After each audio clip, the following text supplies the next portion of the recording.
Continuando con el video, ahora veremos lo que es el pavimento. El pavimento está apoyado sobre la subrasante y es el conjunto de capas granulares y una capa de rodadura. Estas estructuras deben de ser capaces de poder soportar todos los esfuerzos producidos por el tránsito, además de las condiciones ambientales, y generar a los vehículos un tránsito seguro y confortable.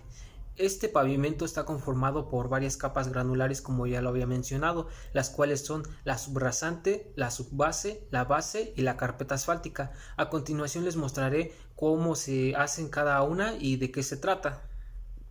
La capa subrasante es la superficie que soporta la estructura del pavimento. Está compuesta por terreno natural, aunque en ocasiones es necesario mejorar las características del terreno, para lo cual se requiere un proceso de mejoramiento. El material será extraído de un banco en específico y será regado en toda la extensión de la carretera, compactada al 100% de su peso volumétrico máximo en capas de transición. Para poder hacer este procedimiento, se trajo el material desde el banco de préstamo mediante camiones de carga, utilizando una retroexcavadora para cargar el material. Una vez llevado al tramo de construcción, deberá ser distribuido por una motoconformadora, la cual le da los niveles, y será regado con una pipa para poder tener una humedad óptima. Se compactará el tramo con una vibrocompactadora. Su base es la capa de la estructura del pavimento destinada fundamentalmente a soportar, transmitir y distribuir con uniformidad el efecto de las cargas del tránsito proveniente de las capas superiores del pavimento, de tal manera que el suelo de la subrasante la pueda soportar. La subbase puede ser subbase común, subbase granular o subbase de grava de piedra triturada. Está formada por la combinación de piedra o grava con arena y suelo en su estado natural, clasificados o con trituración parcial. Para construir una subbase integrante de un pavimento, también puede ser una combinación de piedra o grava triturada combinada con material de relleno.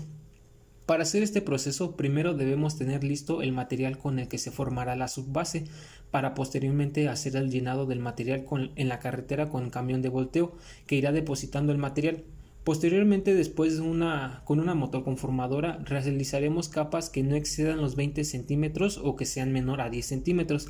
Al estar terminada la sección completa, se procede a compactar la capa de material por medio de rodillos vibrocompactadores lisos hasta obtener el 100% de su peso volumétrico máximo. Se realizará una capa de protección de aproximadamente 10 centímetros con un material seleccionado y posteriormente será compactado nuevamente. La base puede ser base granular, que es la capa formada por la combinación de piedra o grava con arena y suelo en su estado natural, cuyas funciones principales son proporcionar un apoyo uniforme a la carpeta asfáltica, soportando las cargas que ésta le transmite, aminorando los esfuerzos inducidos y distribuyéndolos adecuadamente a la carpeta inferior, y proporcionar a la estructura del pavimento la rigidez necesaria para evitar deformaciones excesivas, drenar el agua que se puede infiltrar e impedir el acceso capilar del agua subterránea. Si la capa que será colocada sobre la subbase es de base granular o de base de grava o piedra triturada, el procedimiento de trabajo es igual al descrito anteriormente para la subbase, teniendo en cuenta que, después de haber cumplido satisfactoriamente con todos los chequeos previos a su recepción, se debe de proteger la capa de base aplicándole el riego de impregnación. El riego de impregnación consiste en la aplicación de emulsión asfáltica de manera uniforme y constante, la cual cubre la superficie de la base granular. Este riego ayuda a la adherencia entre la base y la primera capa de la mezcla asfáltica, evita que el material de la base se desplace debido a las cargas de tránsito, protege la base de la intemperie, etc. El riego de liga, al igual que el riego de impregnación, consiste en la aplicación de emulsión asfáltica de manera uniforme y constante, pero esta cubre una superficie de asfalto existente, con la finalidad de asegurar la adherencia entre la capa de asfalto existente con la capa de rodadura.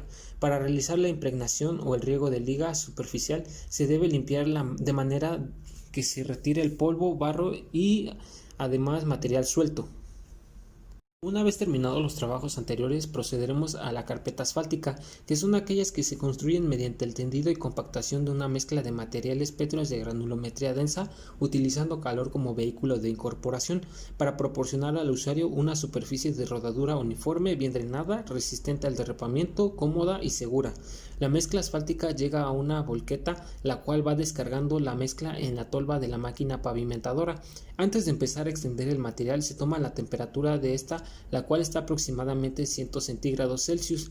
Luego de esto, la pavimentadora junto con la volqueta empezarán a avanzar a una velocidad adecuada para extender el material en franjas longitudinales. Detrás de la pavimentadora habrá una cantidad de obreros agregando mezcla caliente y enrasándola de manera que la capa se ajuste a las especificaciones de los planos. Finalmente se compacta esta carpeta. Luego de extender y compactar la primera faja, se empieza a extender y compactar la siguiente faja de material de la misma manera que la anterior. Luego se compacta todo el tramo mientras la mezcla se encuentra en condiciones de ser compactada. Para la compactación del suelo podremos utilizar dos tipos de compactadores, el liso y el patas de cabra. El liso se utiliza en cualquier tipo de terreno, pero el patas de cabra se utiliza normalmente en suelos arenosos y con arcillas. Para verificar que la humedad del suelo sea la óptima, podremos ver que si le falta agua, a la hora de la compactación veremos cómo todo el polvo se levanta, o de lo contrario, si vemos que tiene demasiada agua, el lodo se puede pegar a los rodillos de la compactadora. También podremos verificar que el suelo esté muy bien compactado si a la hora de hacer un hoyo el pico nos rebota, o de otra forma por medio de métodos que nos indica la AASHTO. A continuación mi compañera les mostrará más sobre el tema.